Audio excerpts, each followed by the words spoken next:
ይሄ የቴራኖስ ፓርት 2 ቪዲዮ ነው። ፓርት 1 ያላያችሁት ዲስክሪፕሽን ላይ ያለላችሁ ሊንኩ መጀመሪያ ፓርት 1 ኒውት ዎልግሪን እና ከሴፍ ጋር ከተደረገው ስምምነት በኋላ ኤሊዛቤት በየቲቪው እና በየዜናው መቅረብ ትጀምራለች። ፎርብስ፣ ሲኤንቢሲ፣ ሲኤንኤን፣ ፎክስ ቢዝነስ ሁሉም ልንባል በሚያስችል ሁኔታ የሷን ታሪክ ለመናገር ይፈልጉ ነበር። ባንዴም በጣም ዝነኛ ሆነች እና ሚዲያውም የሷን ታሪክ በጣም አጋነነው። በወንዶች ዶሚኔት በተደረገ ፊልድ ላይ መጀመሪያዋ ፊሜል ቴክ ቢሊየነር ነች እያሉ እና የሷንም ታሪክ ከሌሎች ኮሌጅ ድሮፕ አውቶች ጋር ማነጻጸር ይጀምራሉ ከነ ማርክ ዙከርበርግ አይነቶቹ ጋር ማለት ነው። ግን ሊረዱት ያልቻሉት ነገር ኮዲንግ በትርፍ ጊዜ ልትማሩ የምትችሉ ትምህርት መሆኑን ነው። በአጭር ጊዜ ከኬሚካል ኢንዱስትሪ ትምህርት ቤት ድሮፕ አውት ማድረግ ግን እንደዚህ አይነት ድርጅት ለመክፈት እንደማያስችል ማለት ነው። ግን ሚዲያና ኢንቨስተሮች ይሄ ታሪክ እውነት እንዲሆንላቸው በጣም ይፈልጉ ነበር። የኮሌጅ ድሮፕ አውት ብዙ ህይወትን ሲያድን ማየት ማለት ነው። ግን ማየት ያለባቸውን በደንብ በጥልቀት እያዩ አልነበረም። እንደ እውነታው የኤሊዛቤት ችሎታ ሜዲሲን ላይ ሳይሆን ወይም ቢዝነስ ላይ ሳይሆን ሰዎችን ማኒፑሌት ማድረግ ላይ ነበር። ለምሳሌ የሆነ ጊዜ ቴድ ቶክ ላይ ቀርባ አጎቷን እንዴት በካንሰር እንዳጣችው ትናገር ነበር እና ያም እንዴት እንደጎዳትና ልቧን እንደሰበረው ምናምን ማለት ነው። እና ቴራኖስንም የከፈተችው ሰዎች እንደሷ በአጭር ጊዜ የሚወዱትን ሰው እንዳያጡ እንደሆነ ምናምን ትናገራለች። ነገር ግን በኋላ ላይ ሲጣራ ከአጎቷ ጋር ያን ያህል ቀረቤታ የላቸውም። እሷ ይሄንን ታሪክ ስትጠቀም የነበረው ሰዎችን ማኒፑሌት ለማድረግ ነበር እና ይሄንንም ታሪክ ደጋግማ ትናገር ነበር ለራሷ ጥቅም ስትል ማለት ነው። ጥሩ ታሪክ ተናጋሪ እንደመሆኗም ጥሩ ኔትወርክ ፈጣሪ ነች። ራሷን በፓወርፉል በሆኑ ትልልቅ ሰዎች ትከብ ነበር። ከዛም አልፎ ራሷን ትልቅ የሆነ የፖለቲካ ሰርክል ውስጥ አስገብታ ነበር እና ይሄም እውነተኛ ሰው እንደሆነች አስመስሏት ነበር።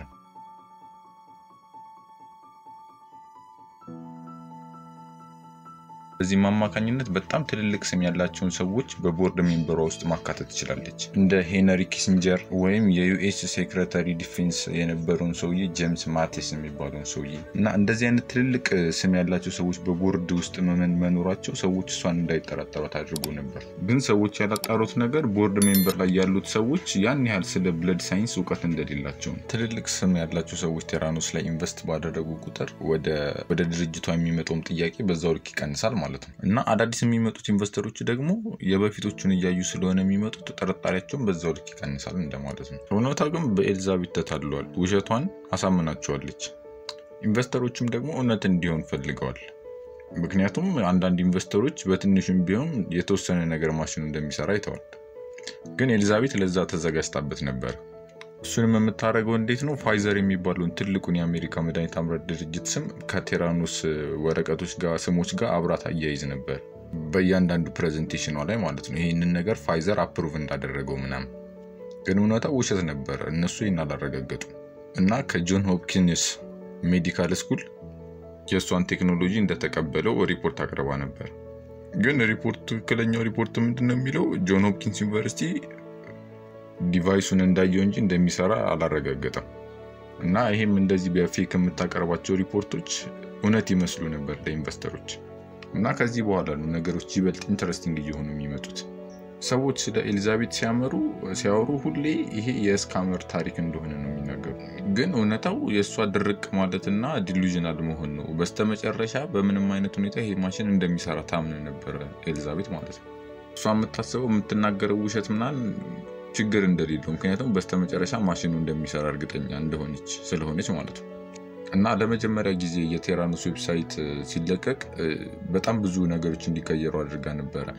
ኤፍዲኤ አፕሩቭድ እንዳደረገው ከ800 በላይ ምርመራዎችን እንደሚሰራ እና የመሳሰሉት አይነት መረጃዎች ከዌብሳይቱ ላይ እንዲወርድ አድርጋ ነበር። ግን እሷ መጀመሪያ እነዚህ ነገሮች እውነት ናቸው ብላ ተናግራ ነበር። ይሄም የሆነው ለምንድነው? ዌብሳይቱ እስኪለቀቅ ድረስ ኤሊዛቤት ነገሮች ሁሉ ተስተካክለው ያልቃሉ ብላ ታምን ነበር። ግን እውነታው እንደዛ አልነበረም። ዌብሳይቱ በሚለቀቅበት ጊዜ ነገሮች እንዳሰበቻቸው አልሆኑም። ማሽኖቹ አይሰሩም ነበር የተባለውን ያህል ማለት ነው። እና እስከዚህ ጊዜ ድረስ ኤሊዛቤት እንደተሳሳተች አታምንም፣ ጊዜ እንዳጠራት እንጂ። እና እንደዚህ ትል ነበር ኤሊዛቤት፣ ባካፕ ፕላን ካለ የመጀመሪያው ነገር ላይ ሰክሲድ እንደማታደርግ አምናሃል የሚል እምነት ነበራት። እና ችግሩ ደግሞ ቴራኖስ ራን የሚያደርገው ሲሊኮን ቫሊ ላይ ነው። ይሄም ደግሞ ብዙ የሆኑ ፈጠሮች የሚፈጠሩበት ቦታ ነው። አዳዲስ የሆኑ ኢንተርፕረነሮች ምንም ነገር ማሳካት እንደሚችሉ የሚያምኑበት ቦታ ነው ቴክኖሎጂን ተጠቅመው። እና የሷም ሂሮ የሆነው ወይም ሮል ሞዴል የሆነው የስቲቭ ጆብስ መኖሪያ እዛ አካባቢ ነው። ልክ እንደሷ ከኮሌጅ ወጥቶ ቢዝነሱን የጀመረ አይነት ሰው አድርጋ ወስዶ ስለነበረ ማለት ነው። እና ራሷንም ከሷ ጋር ታነጻጽር ነበር ዘ ኔክስት ስቲቭ ጆብስ እንደሆነች ማለት ነው።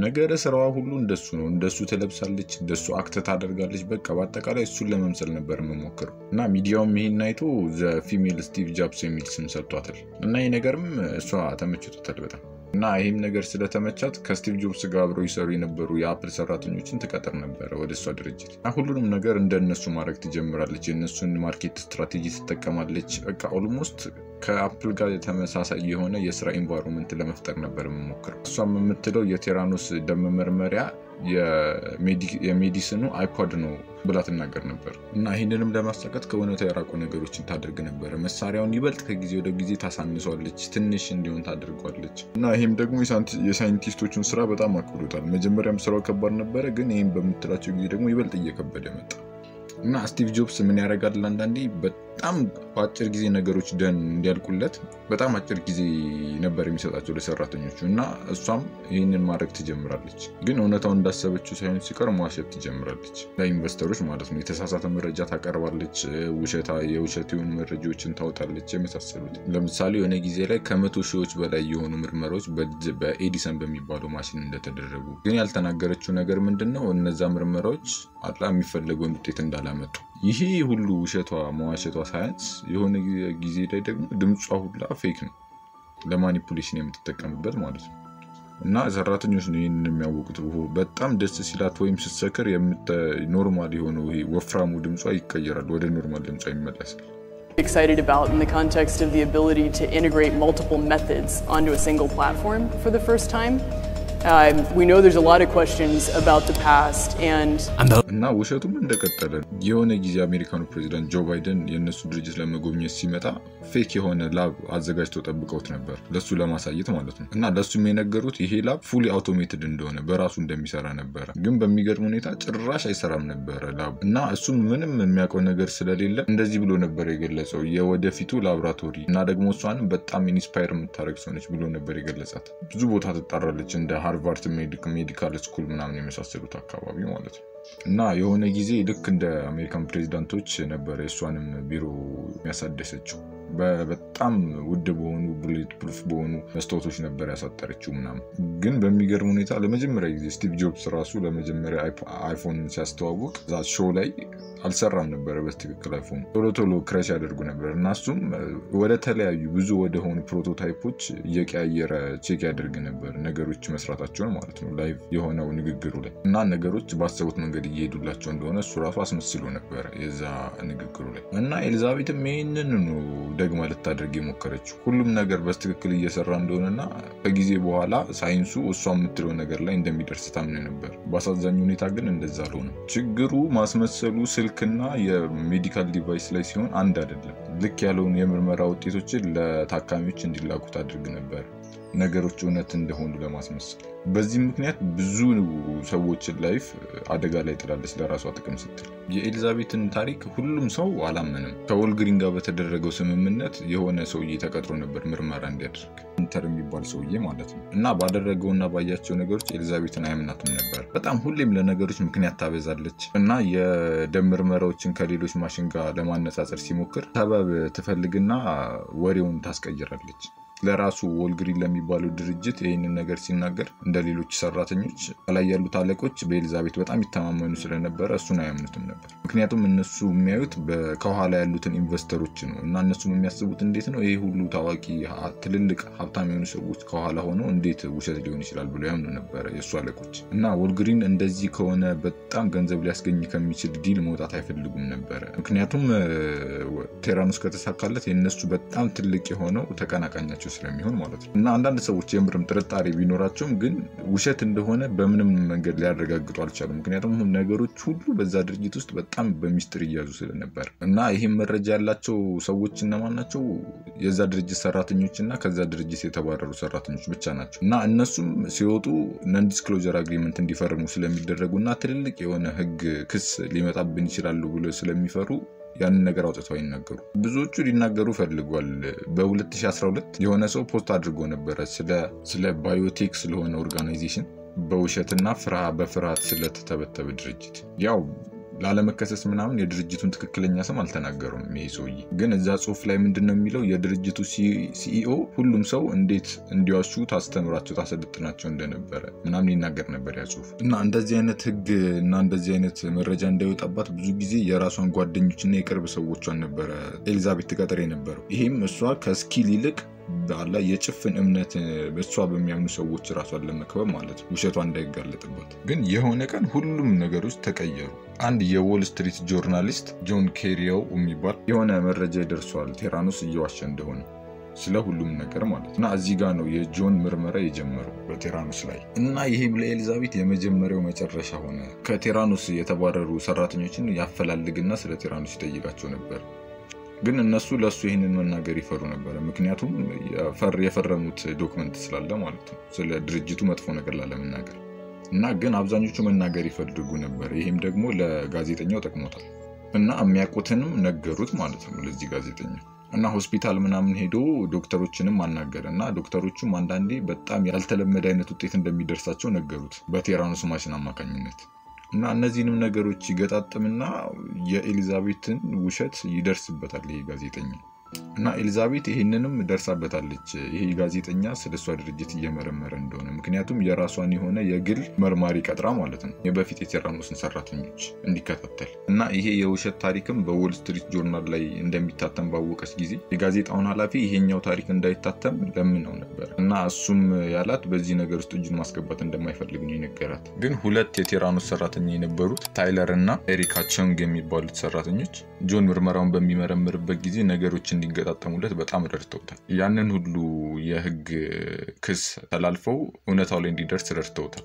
እና በዚህ ምክንያት በጣም ተከታተላቸው ነበር ኤሊዛቤት ፕራይቬት ኢንቨስቲጌተሮችን ቀጥራ ማለት ነው። እና ከሷ ድርጅት የህግ አማካሪም በጣም ትልልቅ የሆኑ የህግ ማስፈራሪያዎች ይደርሳቸው ነበር እነዚህ ሰራተኞች። እና የታይለር ቤተሰቦችም የሆነ ጊዜ ላይ ቤታቸውን ሽጠው በህጉ የሚመጣባቸውን ክፍያ ለመክፈል ወስነው ነበር።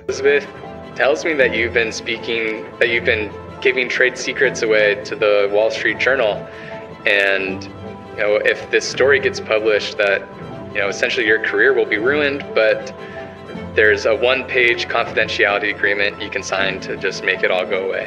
ግን ይሄ ሁሉ ነገር አልፎ እውነታው እንዲወጣ ረዱት። በ2015 ስለ እያንዳንዱ ነገር የሚናገር ታሪክ ያሳትማል። እንዴት የነሱ ማሽን እንደማይሰራና ብለድ ቴስቶቹንም የደም ምርመራዎቹንም በሌላ ድርጅት ማሽን እየመረመሩ ይልኩ እንደነበረ እና ይህም ታሪክ እንደወጣ መጀመሪያ ያደረገችው ነገር ሽምጥጥ አድርጋ ነው ካደችው እሱ። ይህንንም ታሪክ ያወጡት የተባረሩ ሰራተኞችና የእሷ ተቀናቃኝ የሆኑ ድርጅቶች እንደሆኑ አድርጋ ነበር ትናገር ነበር። ግን ከዚህ በኋላ እሷ ምንም ልታደርግ አትችልም። ይሄ ታሪክ መታተሙ ብዙ ሰዎች በዛ ድርጅት ላይ ጥያቄ እንዲያነሱ አደረገ። ብዙም ሳይቆይ ተቆጣጣሪዎች ድንገተኛ የሆነ ፍተሻ ያደርጋሉ በቴራኖስ ላቦች ላይ እና ከዛም ነገሮችን ይረዳሉ ይሄ ማጭበርበርና ውሸት ምን ያህል ርቀት እንደሄደ። እና እነዚህ ተቆጣጣሪዎች ያሳተሙትም እና እነዚህም ተቆጣጣሪዎች ይሄንን ታሪክ ያሳተሙታል ቴራኖስ ምን አይነት አደጋ ያመጣ እንደሆነ እስከ ሞት ሊያደርስ የሚችል አደጋ ሊያመጣ እንደሚችል። ተመሳሳይ ደምን ሁለት ጊዜ በዚህ ኤዲሰን በሚባለው ማሽን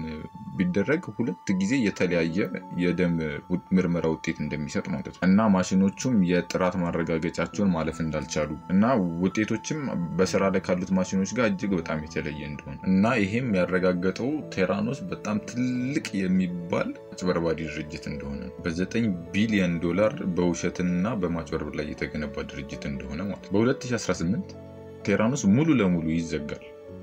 ከዛ እሷም ትከሰሳለች። የብዙ ሚሊዮን ዶላሮች ክስ በኤሊዛቤት ላይ ይመሰርታሉ። ግን ይሄ ሁሉ ራሱ ታውቆ እሷ ምንም እንዳላደረገች ነበር የምትናገረው።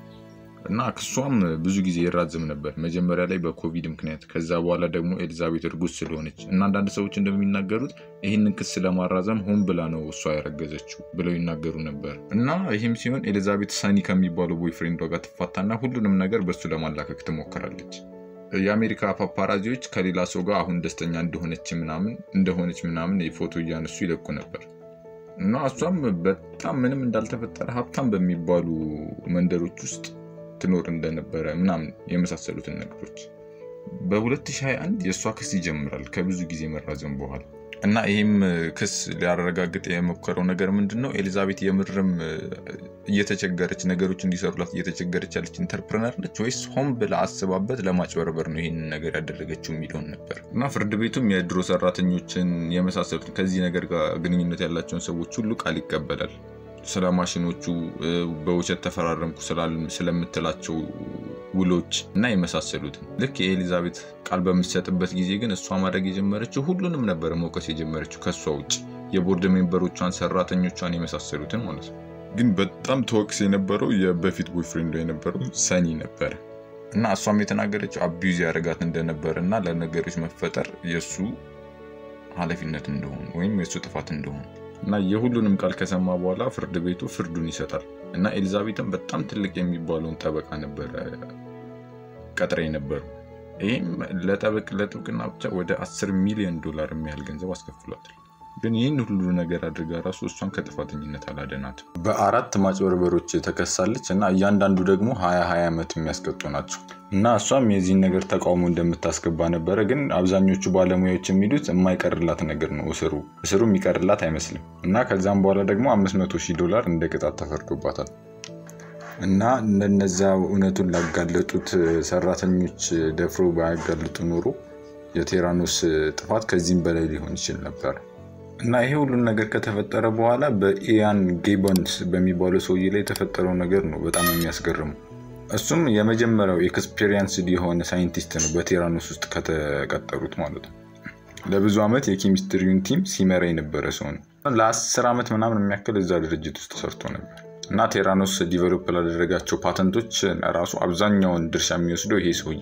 እና እሱም ለኤሊዛቤት ነግሯት ነበር በትክክል እንድታደርገው ምርመራ ውጤቶቹ በትክክል እንዲሆኑና ማሽኑ በትክክል እስኪሰራ ድረስ እንዳይወጣ ማለት ነው። እና እሷም ስልጣኑን ቀማችሁ። ከዛም በኋላ ወደ ዝቅ ወዳለ ስልጣን ሰጠችው። ከዛ በኋላ እና በሚባረር መስሎት ነበር። በ67 ዓመቱ ደግሞ ስራ መፈለግ በጣም አስቸጋሪ ነገር ነበር ለሱ።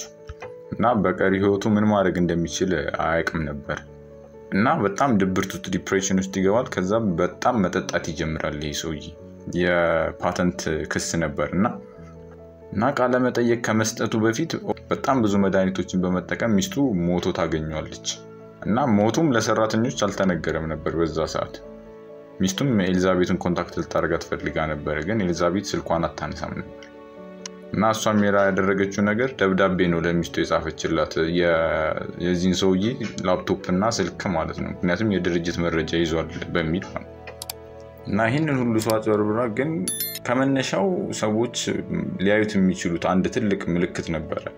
የኤሊዛቤት ፋዘር የኤሊዛቤት አባት ኤንሮን የሚባል ድርጅት ምክትል ፕሬዚዳንት ነበር። እና ያ ድርጅትም በጣም ትልቅ ገንዘብ በማጭበርበር ከስሮ ተዘግቷል።